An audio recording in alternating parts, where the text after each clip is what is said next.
Dicen que había un pastor anglicano, que tenía por costumbre comenzar las reuniones diciendo: «La paz sea con vosotros», a lo que toda la congregación respondía al unísono: «Y contigo también».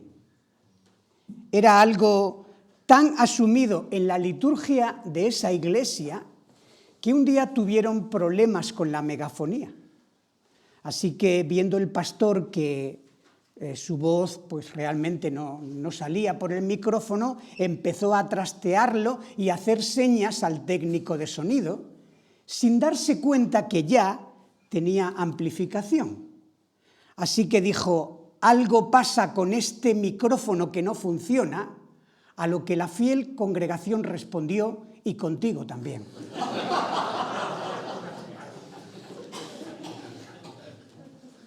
Es muy posible que, como la respuesta de esta iglesia a su pastor, Dios esté mostrando que algo pasa con tu vida y con la vida de su iglesia, de la iglesia cristiana contemporánea, que no funciona como debería de funcionar. Posiblemente no nos hemos acostumbrado a una liturgia eclesial de estas características, pero sí a un estilo de vida convencional como creyentes. Y hemos olvidado el poder transformador que tiene el Evangelio de Jesucristo, porque el Señor sigue siendo el mismo ayer, hoy y por los siglos. Gracias a Dios seguimos teniendo su Espíritu, y por medio de su palabra Él golpea nuestras conciencias y nos deja ver nuestra necesidad y nuestra condición actual, porque sirve como espejo. Al explorar en estos días la primera epístola de Pedro, observamos cómo el apóstol arroja luz sobre cuestiones tan importantes como la esperanza que aguardamos, esa última esperanza que anhela nuestro corazón de encontrarnos con Él. También la santidad, porque estamos llamados a ser santos como Él es santo. También la identidad, somos, continuamente está diciendo esto el apóstol Pedro. Somos linaje escogido, real sacerdocio, nación santa y pueblo adquirido por Dios, para que anunciemos las virtudes de aquel que nos llamó de las tinieblas a su luz admirable. También arroja luz, como veíamos ayer, en las relaciones en el matrimonio, dentro de la iglesia, en la sociedad. No hemos tenido tiempo de poder ver también el poder transformador que tienen en nuestras vidas las pruebas. Pero en todas estas áreas nos habla de nuestros privilegios y obligaciones de dar testimonio fiel de nuestro Señor Jesucristo. Algunos ejemplos, de los que tienen cuadernillo los tienen ahí, pero los demás, si tenemos Biblia, podemos seguirlos. Algunos ejemplos que el apóstol Pedro nos enseña. Capítulo 2 de Primera de Pedro, versículos 11 al 17. Dice así: «Amados, yo ruego, como a extranjeros y peregrinos, que os abstengáis de los deseos carnales que batallan contra el alma, manteniendo buena vuestra manera de vivir entre los gentiles, para que en lo que murmuran de vosotros como malhechores, glorifiquen a Dios en el día de la visitación, al considerar vuestras buenas obras. Por causa del Señor, someteos a toda institución humana, ya sea al rey como a superior, ya a los gobernantes como por Él enviados, para castigo de los malhechores y alabanza de los que hacen bien. Porque esta es la voluntad de Dios, que haciendo el bien hagáis callar la ignorancia de los hombres insensatos, como libres, pero no como los que tienen la libertad como pretexto para hacer lo malo, sino como siervos de Dios. Honrad a todos, amad a los hermanos, temed a Dios, honrad al Rey.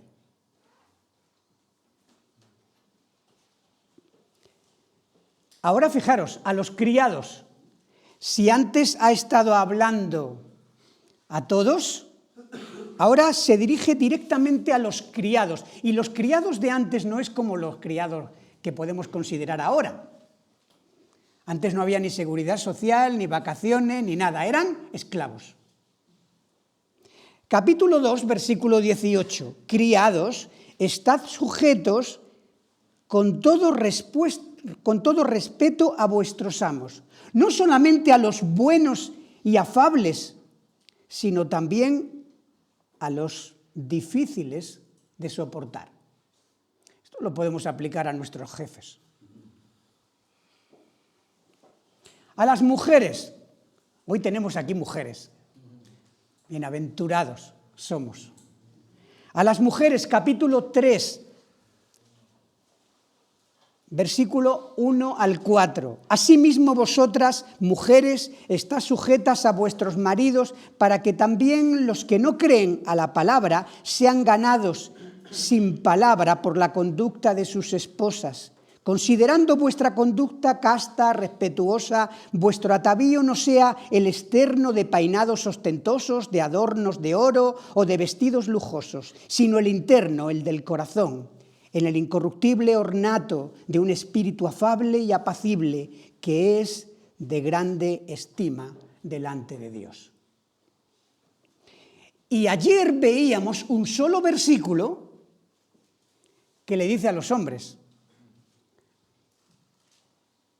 y vaya tela lo que nos dice a los hombres. Versículo 7, porque tiene también para los maridos, y a veces los maridos olvidamos esto. Vosotros, maridos, igualmente, vivid con ellas sabiamente, dando honor a la mujer como a vaso más frágil y como a coherederas de la gracia de la vida, para que vuestras oraciones no tengan estorbo. A la Iglesia, capítulo 3, versículo 8 y 9. Finalmente, sed todos de un mismo sentir, todos, compasivos, amándoos fraternalmente, misericordiosos, amigables, no devolviendo mal por mal, ni maldición por maldición, sino por el contrario, bendiciendo, sabiendo que fuisteis llamados para que heredaseis bendición. Y dentro de la Iglesia, un apartado especial, y aquí tenemos a algunos, a los ancianos. Versículo 1 al 3 del capítulo 5. Ruego a los ancianos que están entre vosotros, yo anciano también con ellos y testigo de los padecimientos de Cristo, que soy también participante de la gloria que será revelada. Versículo 2. Apacentad la grey de Dios que está entre vosotros, cuidando de ella, no por fuerza, sino voluntariamente, no por ganancia deshonesta, sino con ánimo pronto, no como teniendo señorío sobre los que están a vuestro cuidado, sino siendo ejemplos de toda la grey. A los jóvenes. Y en este retiro hemos tenido, gracias a Dios, jóvenes que están aquí y algunos que también han venido. Jóvenes, versículo 5 del capítulo 5, la segunda parte. Bueno, la primera. Igualmente, jóvenes, estad sujetos a los ancianos. La segunda parte. Y todos sumisos unos a otros, revestidos de humildad. Es sorprendente. Es sorprendente que Pedro escriba esta carta a unos hermanos perseguidos. A unos hermanos que lo estaban pasando mal. A mí no se me ocurriría hablar de estos temas. Yo les exhortaría a la perseverancia, a ser valientes, a no abandonar.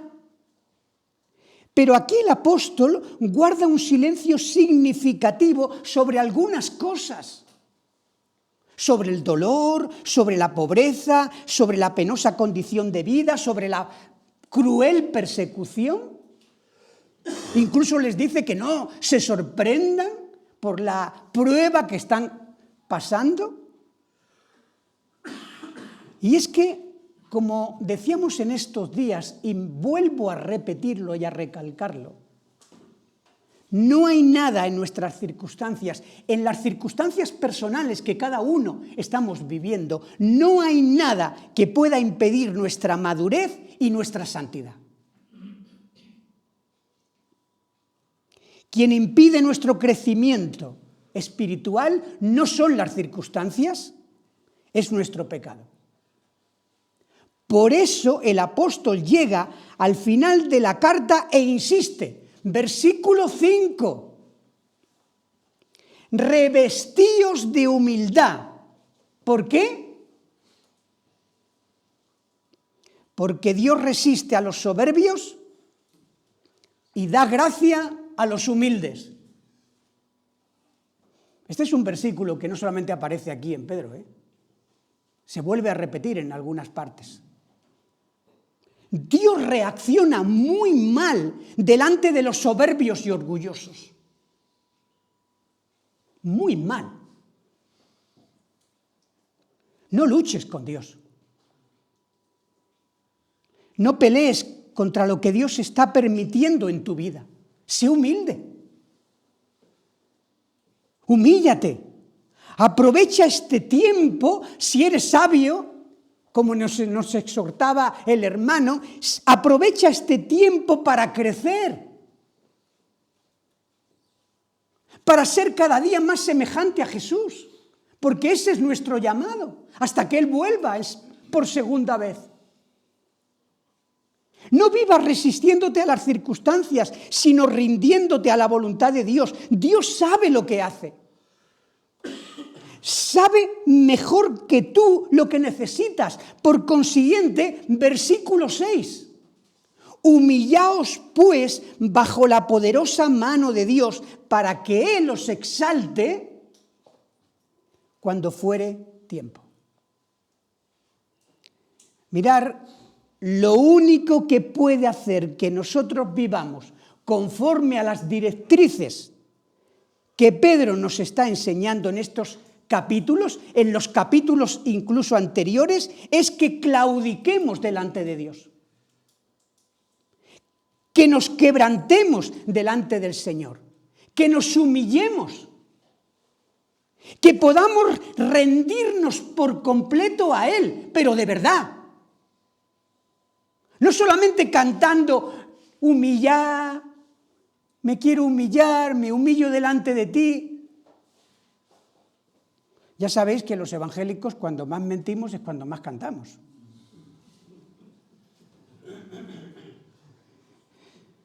La humildad no solo se debe manifestar horizontalmente. Ya he estado hablando de la humildad en los capítulos anteriores, en varias ocasiones, sino verticalmente con Dios. Humillaos bajo la poderosa mano de Dios. En el texto original dice, humíllate. Dice no solamente humillaos, sino que dice ser humillados. Y este es un pequeño matiz, pero hace una gran diferencia. No es que tú tienes que humillarte, es que tú tienes que aceptar la humillación que Dios está permitiendo en tu vida. ¿Recuerdas todo lo que ha dicho de someteos? Palabra para algunos espantosa. Yo no me tengo que someter a nadie, ni al rey, ni a los ancianos, ni a mi esposa, ni a mi esposo, ni a nadie. Pues mira, Dios te está humillando. Y si aceptas esa humillación, te espera exaltación y al final saldrás triunfante. Pero claro, para esto tendríamos que preguntarnos, ¿cómo es de real la presencia de Dios para ti?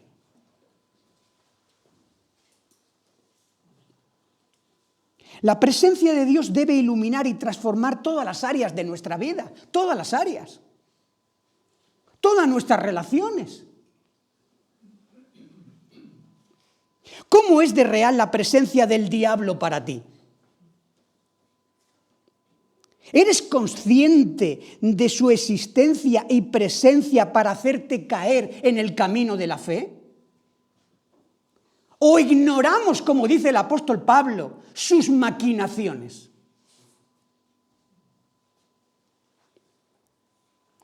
Mirad lo que dice Primera de Pedro 5, 8 y 9.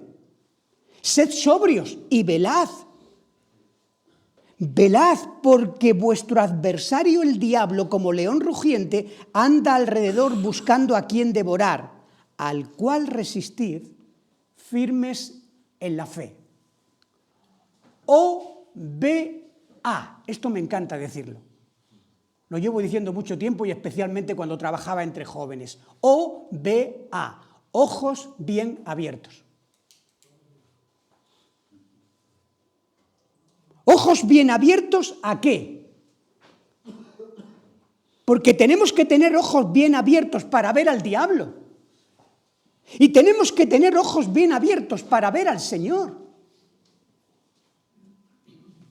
Mira, el creyente, y voy a escoger muy cuidadosamente mis palabras, el creyente es una persona que camina con Dios en la vida, en esta vida, consciente de la presencia del diablo que quiere hacerle caer, pero confiado en el Señor y en el poder transformador de su gracia. Y cualquier otra manera de vivir como creyentes impedirá nuestro crecimiento espiritual y nuestro testimonio cristiano en este mundo. ¿Qué hace que un creyente pueda mantenerse fiel al Señor en su empresa, en su lugar de trabajo, en sus convicciones y testimonio, cuando hay presiones, cuando hay tensiones y cuando hay oposición? Solamente la realidad de la presencia de Dios. El hecho de que está caminando con Dios constantemente y que quiere ser luz allí. ¿Qué puede hacer que una mujer que profesa ser creyente deje de atender primordialmente su apariencia física? Con todo el bombardeo que tenemos ahora. Lo peor que puede decir una mujer es, uy, ¿cómo pasan los años por ti? Se nota que vas envejeciendo. No le digas eso, por favor. Es lo peor que podemos decirle, pero es que ya no solamente a las mujeres, también a nosotros. Cada vez hay más metrosexuales. ¿Qué hace que alguien deje de cuidar, que se cuide, pero que no solamente se cuide lo exterior, sino que primordialmente cuide su belleza y su moral interior? Esa moral de su vida personal, interior. ¿No es la auténtica relación que tiene con el Señor día tras día? Es decir, el impacto de vivir bajo la presencia de un Dios que está vivo y que nos ve.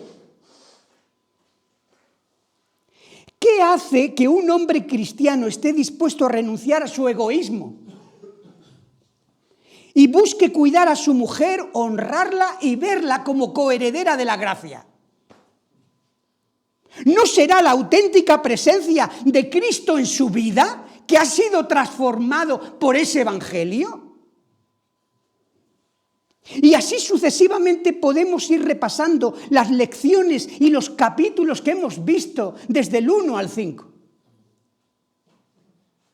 ¿Qué hace que los pastores y ancianos de una iglesia puedan gobernar la iglesia no con un espíritu prepotente, sino con mansedumbre y con ejemplaridad en sus vidas?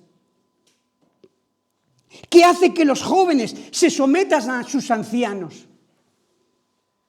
La realidad de Dios, hermanos, la realidad de un Dios que está presente y que está vivo. ¿Qué hace o qué puede hacer que una persona que profesa ser creyente esté dispuesta a renunciar a su lucha por dominar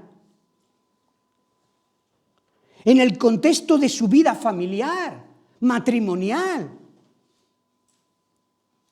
comunitaria, y quiera voluntariamente someterse a otra persona? ¿No es la prueba, el sello del temor de Dios en su propia vida? Poniendo las cosas a la inversa, el joven contestatario, insumiso, revela a todos que no vive en el temor de Dios, sea cual sea la fe que profesa. Y al igual podemos decir de todo lo demás. ¿Me estoy haciendo entender? El marido que no ama y cuida y honra a su esposa no vive en el temor de Dios. No es creyente, si me permitís, a efectos prácticos. Puede decir que lo es en la teoría, puede manifestar apariencia de espiritualidad, pero ser creyente es serlo para todos los efectos y en todas las áreas de nuestras vidas. Un creyente que no testifica, que se calla, que se avergüenza de su fe, demuestra que el Señor no es muy real para él. Demuestra que el Señor no está con él en su lugar de trabajo, cuando está con sus compañeros, en el instituto, en la universidad, cuando está con sus amigos, cuando está con sus familiares no creyentes. Humillaos, pues, bajo la poderosa mano de Dios para que Él os exalte cuando fuere tiempo. Nuestra capacidad de testificar, de hablar de Él, de exaltarle con nuestras vidas en toda circunstancia, en todo lugar y a toda criatura demostrará hasta qué punto el Dios es real para nosotros. De tal manera que aquel que no quiere someterse, ¿por qué es? Bueno, tal vez diga que yo no me voy a someter a los ancianos porque no tienen razones. Yo no me voy a someter a mi marido porque a mí no me da realmente argumentos. Y alude así el enfoque bíblico de la cuestión. Si no estamos dispuestos a someternos en las relaciones de la vida, si no estamos dispuestos a tener una actitud de humildad, de sumisión ante los demás, en el ámbito eclesial, ¿por qué es? Porque en el fondo, hermano y hermana, en el fondo no nos fiamos de Dios.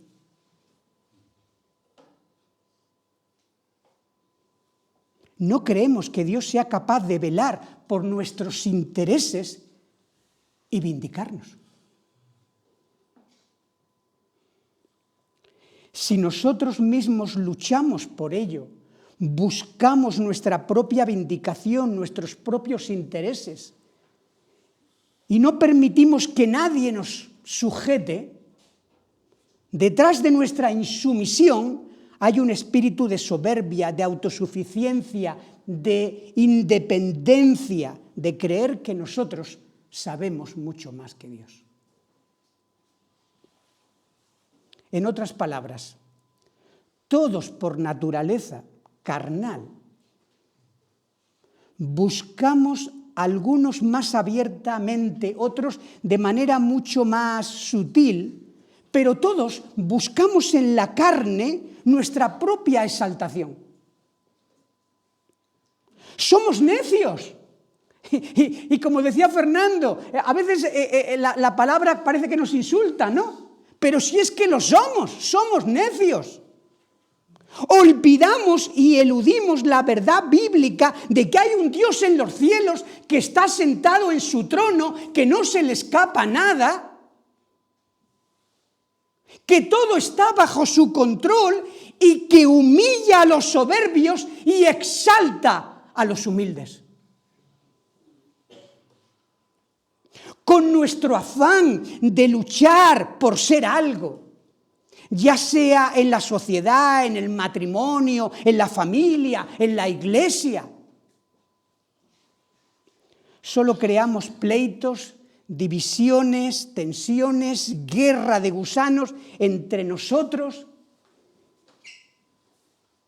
y se pone de manifiesto temores, ansiedades.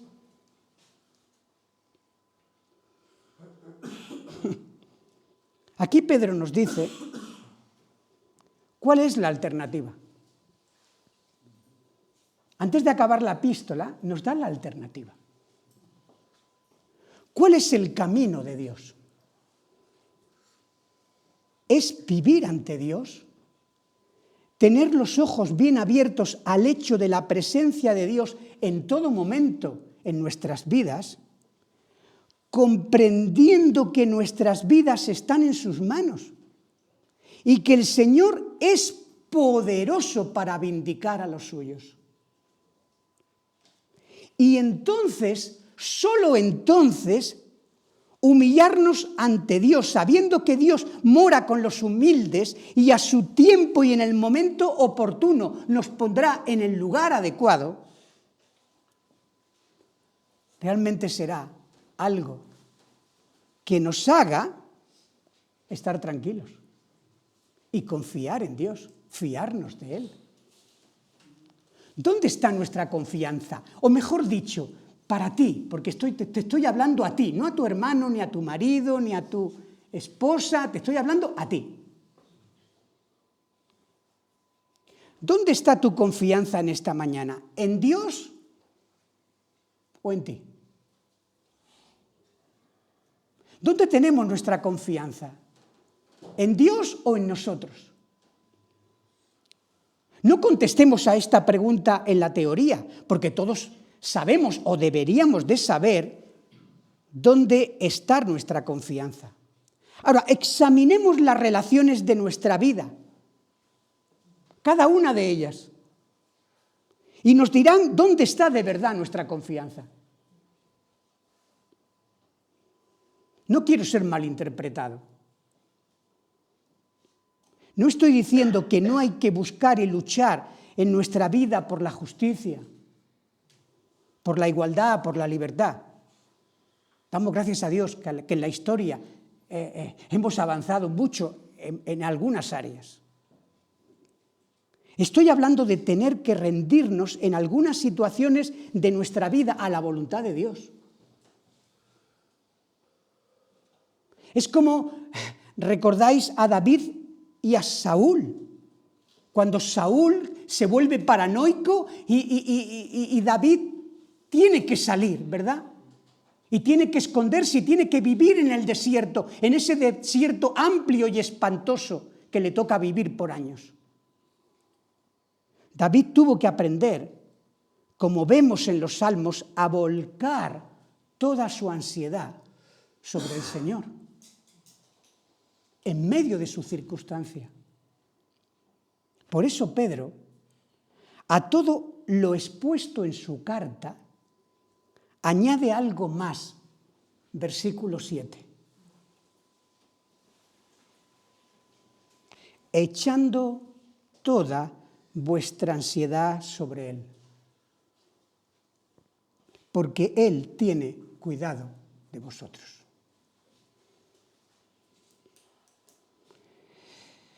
Este es uno de los textos quizás muy citados, muy conocidos, pero muy mal interpretados. Andar por fe. Confiar en la vindicación de Dios. Dejar de pelearnos, de barrer para adentro. Todo esto comporta un gran riesgo. ¿Qué pasará del hombre de negocios creyente que antepone la fidelidad, la ética de Dios a la lucha de la competencia del sector? A lo mejor su fidelidad al Señor le puede dejar sin empresa. ¿Qué pasa con el trabajador que renuncia a la lucha de sus propios intereses a fin de convertir su trabajo en un ejercicio espiritual para la gloria de Dios? Al igual sufrirá la incomprensión de sus propios compañeros de trabajo. ¿Qué pasa si la esposa se atreve a someterse a su marido? En el siglo XXI, en el 2025. Alguien dirá, se expone a la tiranía, a la crueldad y a la injusticia. ¿Qué pasa si su marido se sacrifica por su esposa como Cristo se sacrificó por su iglesia? Verá mermada su libertad y quizás ponga en tela de juicio su virilidad.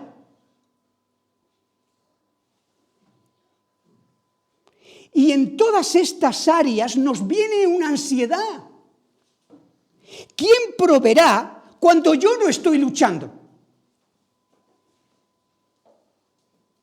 ¿Quién garantiza que no habrá abusos, que no seré marginado, que no seré aplastado, injustamente tratado? Echando toda vuestra ansiedad sobre Él. Volcando toda tu ansiedad sobre Él. No es Dios quien nos zarandea. No. Dios tiene cuidado de ti y de mí. Dios está al cuidado de nosotros. De hecho, Él está sentado a la diestra de Dios, intercediendo por tu vida. Y que en medio de las dificultades, de las ansiedades y de los temores de esta vida, tu fe no falte.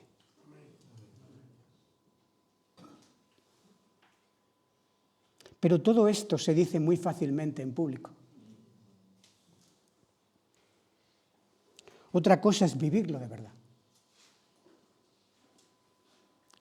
Correr el riesgo de vivir la vida de fe en comunidad.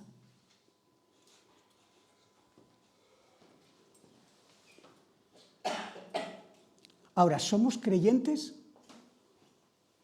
o no lo somos? Nuestra mayor necesidad es abrir los ojos ante la realidad de Dios diariamente.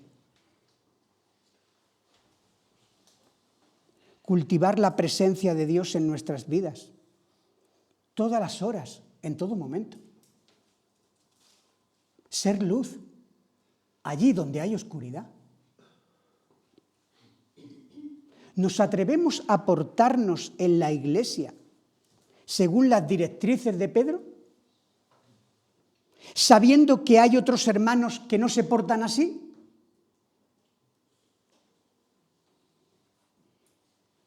Es muy común, muy humano escuchar: yo lo haré siempre que los demás lo hagan. Yo me someteré cuando el otro me respete. Yo me someteré cuando el otro me ame y también se humille.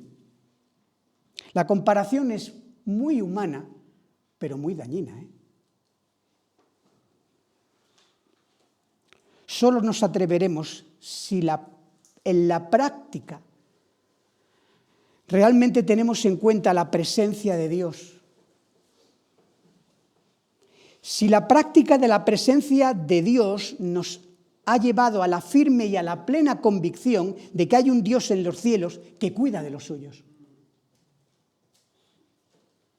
Según el apóstol Pedro, esto funciona. Según la palabra del Señor, esto es liberador. Según el ejemplo de los hermanos en la fe, así lo dicen: Dios no abandona a los suyos. Dios no abandona a aquellos que son fieles.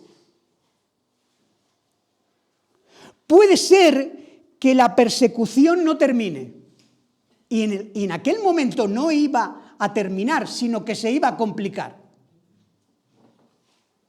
Puede que incluso vaya peor de lo que nos imaginamos y esperamos. Puede ser que se vayan cumpliendo todos nuestros temores. Pero más allá de esto, hay un Dios soberano que cuida de sus hijos y que no los desampara. Que está sentado en su trono, que reina y que nos sigue viendo como hijos amados suyos. Versículo 10, versículo clave. Y el Dios de toda gracia, que nos llamó a su gloria eterna en Jesucristo, después que hayáis padecido un poco de tiempo. Un poco de tiempo. Cuando uno está sufriendo, no le parece un poco de tiempo, le parece un poco de tiempo cuando está de vacaciones. Oh, qué rápido se pasan las vacaciones. Ya se me ha pasado las 2 semanas. Pero Pedro ya ha dicho en el capítulo 1 que si es necesario tengáis que ser afligidos en diversas pruebas por un poco de tiempo. O como le gustaría decirlo al apóstol Pablo, esta leve tribulación momentánea. Hay que tener mucha fe para esto, ¿eh? Hay que ver las cosas desde la perspectiva espiritual. Porque ¿qué es un tiempo aquí en esta tierra de aflicción comparado con la eternidad? Esa es la esperanza de gloria, que nos reanima, que nos refuerza y que nos da combustible para seguir adelante y para ser fieles para Dios. Todo lo que está pasando en nuestra vida es temporal. El sufrimiento Dios lo está utilizando para tu santificación, para que seas cada día más parecido a su Hijo. Y su Hijo sufrió en este mundo hasta la muerte y muerte de cruz. Pero fue exaltado hasta lo sumo. Y un día todo ojo lo verá y toda lengua confesará que Jesucristo es el Señor, para gloria de Dios Padre. Mirad lo que dice: Él mismo os perfeccione, Él mismo os perfeccione, afirme, fortalezca y establezca. A Él sea la gloria y el imperio por los siglos de los siglos. Amén. Este es el poder transformador del Evangelio. Dios está haciendo que todas las cosas obren para bien, incluso las cosas malas. Y las situaciones más dolorosas y penosas el Señor está cuidando y proveyendo de aquello que necesitamos para parecernos cada día más a su amado Hijo. Este es nuestro cometido, hermanos. Como dije un día de estos, aquí, no estamos aquí de vacaciones, no estamos aquí en un crucero, estamos aquí. Hemos sido rescatados, hemos sido redimidos, hemos sido salvados para que realmente Dios sea glorificado en cada una de nuestras vidas. No luches.